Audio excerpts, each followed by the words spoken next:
salita ng katotohanan na may halong pag-ibig. Bring all the glory to God. Ito ang programa na kung saan mamumulat sana ang iyong mata sa isang katotohanan sa huling panahon. Morning sa lahat ng ating mga YT, sa mga kumpadre na nakasubaybay sa channel na ito, sa Pilgrimage of Grace. At ngayon ay magkaroon tayo ng isang pagkakataon na mapag-usapan ang National ID. Kasi ako personal, in advance, humuha na ako ng National ID. At ang National ID na ito, ayon sa aking pagkaalam, ay pinaka-importante kasi ang problema ko naman talaga noon pa, na kapag dito lang kasi sa Pilipinas nangyayari na kapag nakatransaksyon ka halimbawa sa isang agency or kukuha ka ng ng pera sa remittance center, ang lagi mong tanong dyan is, mayroon ka bang ID, sir? So pag pinakita mo yung ID mo, maghahanap pa ng ID na isa pa. Meron pa bang isa pang ID?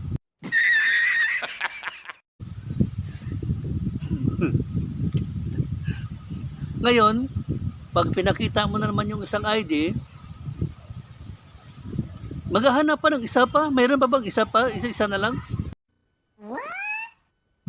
No, so ganyang paraan ko minsan, no bang klaseng agency ito?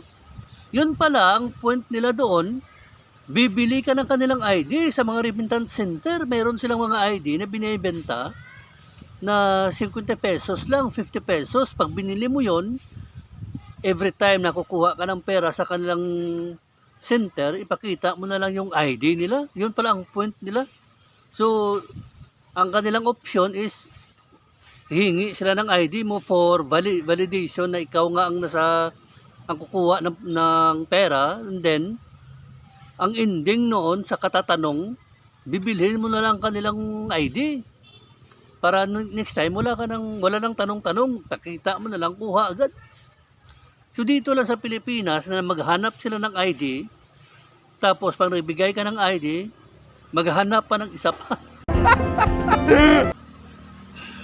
Kaya ako nagpapasalamat ako kasi magkaroon ng registration sa araw pa mismo ng pandemic, nasasakop pa sa isang trahedya, at least na ipasok itong National ID at nakakuha ako, nakapag-register ako, hindi sa barangay, kundi dumiretso ako within the city. Doon ako mismo kumuha. Ang magandang balita dahil nang kumuha ako nagpa-register ako ng National ID para sa National ID, dalawa lang kami. Timing talaga, kaya very easy. So ang ginawa ko, pumirma ako nag-fill up ako ng form. Ang information ko lahat, naka-digital lahat yon. And then pagkatapos nun, sabi ng isa, sir, yung ID, ihatid na lang doon sa bahay mo kasi pag nag-apply ka at nag-fill up ka ng form para sa National ID, ano nila ilagay mo doon yung tamang address, tsaka pagkatapos doon, pag ID, nandun na, ihatid na lang doon sa bahay mo yung ID. Kung galing, hindi na ako mahirapan. Samantala noon, pag kumuha ako ng UMID ID, PhilHealth, mga ganyan, pupunta ka pa doon sa center kung saan naka-assign sila doon. So ito, hindi pa man din dumating yung ID at wala pa naman ang National ID kasi nga hindi pa siguro tapos. Pero ang good news ganito, mayroon silang ibinibigay na isang card ATM galing sa Land Bank. Oh my God! Wow! So yung ATM na yan, ito pakita ko sa inyo yung ATM na card. Ayan. Pinirmahan ko na para ako na talagang nagmamay-ari. So mayroon silang ibibigay na ATM na pag-aari ng Land Bank. Siguro may purpose yan. Ang sabi nga sa mga kwento-kwento, halimbawa raw magkaroon ng calamity sa lugar na yan. So kung ang government mayroong ayuda na ilalagay, ibibigay sa iyo, dyan na lang diretso sa iyong ATM. Hindi, kung ganyan palang kwento, di mas maganda, di ba? Hindi ka napipila sa barangay-barangay para tanggapin yung ayuda. Kasi Siguro timing talaga, kaya nga ang national ID, nang ma-implement ito at magkaroon ng program na magpa-register ka for national ID, walang rally na naganap. Mayroong mga hinaing pero hanggang doon na lang. Very easy and smooth ang pagtakbo at ang pag-fill up ng form sa national ID, parang walang kumakalaban. Kasi nga siguro nakita natin ang dahilan talaga is yung pandemic at ang pamimigay ng ayuda. Kasi nga alam naman natin na sa pandemic namigay ang presidente ng ayuda. So ang number one pa naman ng rules sa COVID na ito, sa enhanced community quarantine, yung social distancing. Social distancing, tapos magkadikit-dikit daan sa barangay para kumuha ng ayuda. Kaya naisip ng government na baka ito yung solusyon talaga, yung national ID.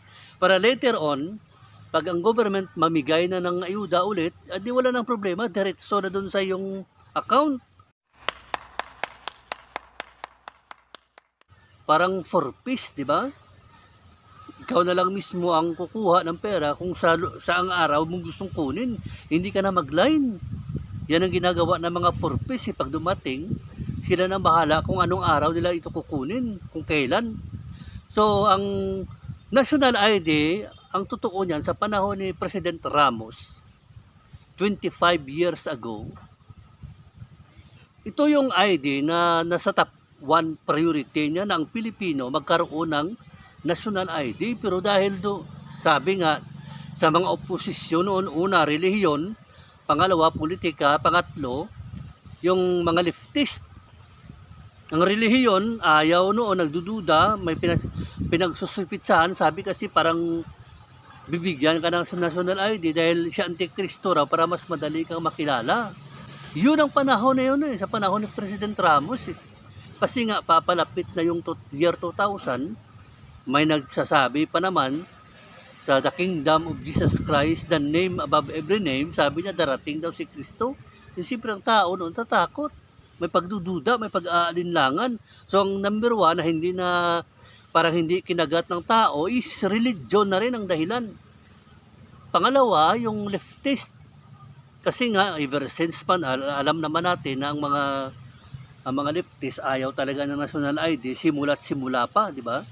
So, ang rally, ang sigaw sa kanto, kalye-kalye, mag-hire, bayaran ng 500, 700, 1,000 para mag-rally against sa national ID. What?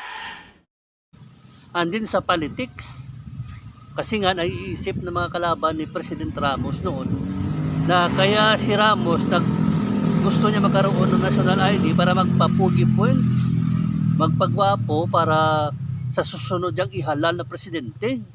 Kasi nung panahon na yon, alam mo na mainit ang eleksyon noon, coming. So, salamat kay presidente kasi nga sa panahon ngayon, tamang-tama na timing sa pandemic, so medyo na-justify ng panahon ang pamimigay ng national ID. So, importante sa inyo, pag hindi pa kayo nakakuha ng national ID, kumuha na kayo ng national ID. Walang problema, isa na lang ID. Kasi ako, naranasan ko noon, nang kumuha ako ng pera sa isang remittance center. Hindi ko matandaan ko yun eh. Humingi siya ng ID. So pinakita ko noon yung PhilHealth. Pagpakita ko ng PhilHealth, kasi ang kukunin ko 1,000 lang. Okay naman. Naging suki ako ng remittance center. So ang nangyari, every time na kukuha ako ng pera, pag may pinadala sa akin 1,000, 2,000, kinukuha ko, binibigay ko yung PhilHealth. Walang question. Approve na approve. Ngayon, nang dumating na yung panahon na pinadala sa akin ba naman ay 5,000, nang ibigay ko yung PhilHealth na ID, nagtanong pa yung nung nakaupo dyan na cashier, bang tawag mo, teller. Sabi niya, sir, meron pa bang ID na iba?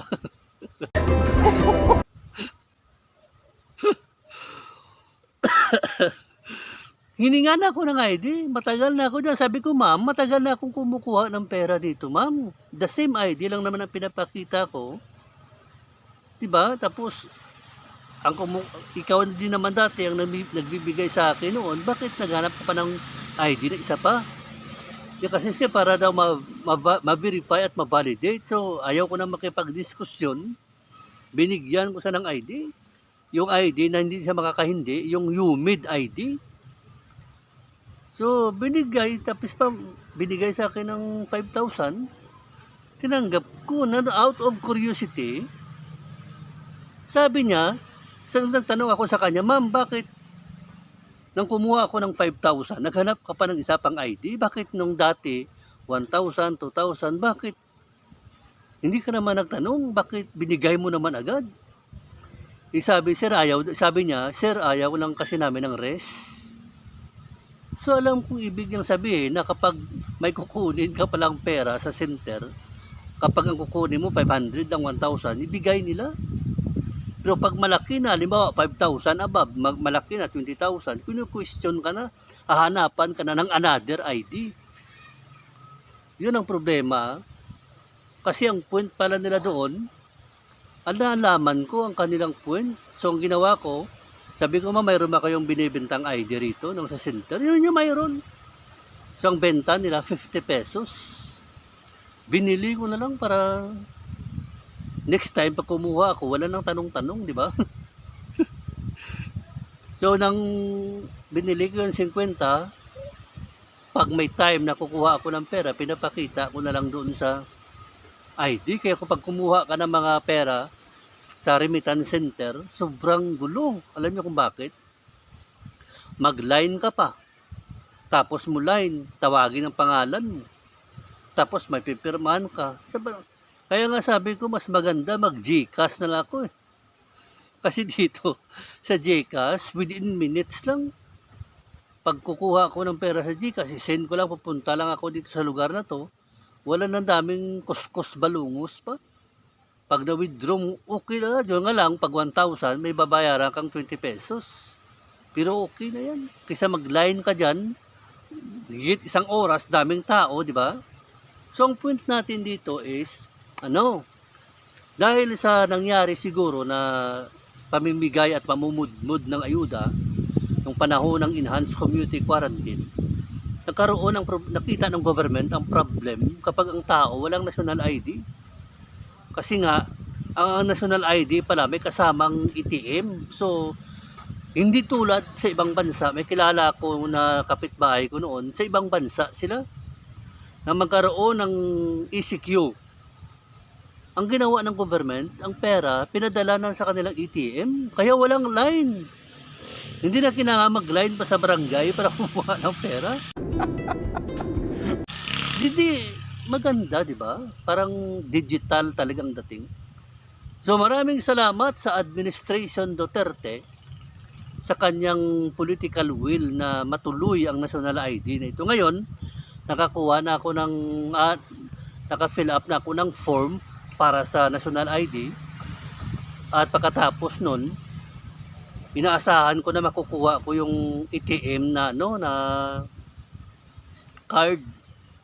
After na mag-fill up ako, sabi nasa harapan ko, sabi niya, "Sir, kukunin mo ang ATM after 3 weeks kasi naubusan tayo ng ATM." So naghintay ako ng 3 linggo at ngayon nasa akin na yung ATM. Maganda ito.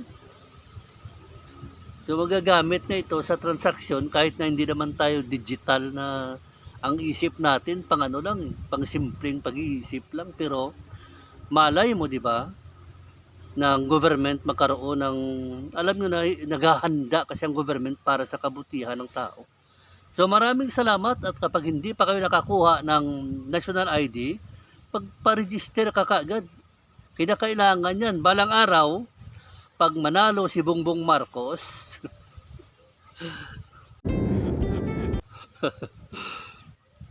baka i-unfreeze na yung asset at baka ikaw isa sa makakuha. Kasi ang alam niyo na mga kwento na yan, totoo yan. Bawat Pilipino makikinabang sa asset na itago ng mga Marcos as government property. Sa darating na panahon, pag na-unleash yan, malay mo, bigyan ka, di ba? Ay, hindi natin alam, malay mo lang. Government kasi yun, naka-touch sa government. So nawa ay kumuha kayo ng ID, national ID.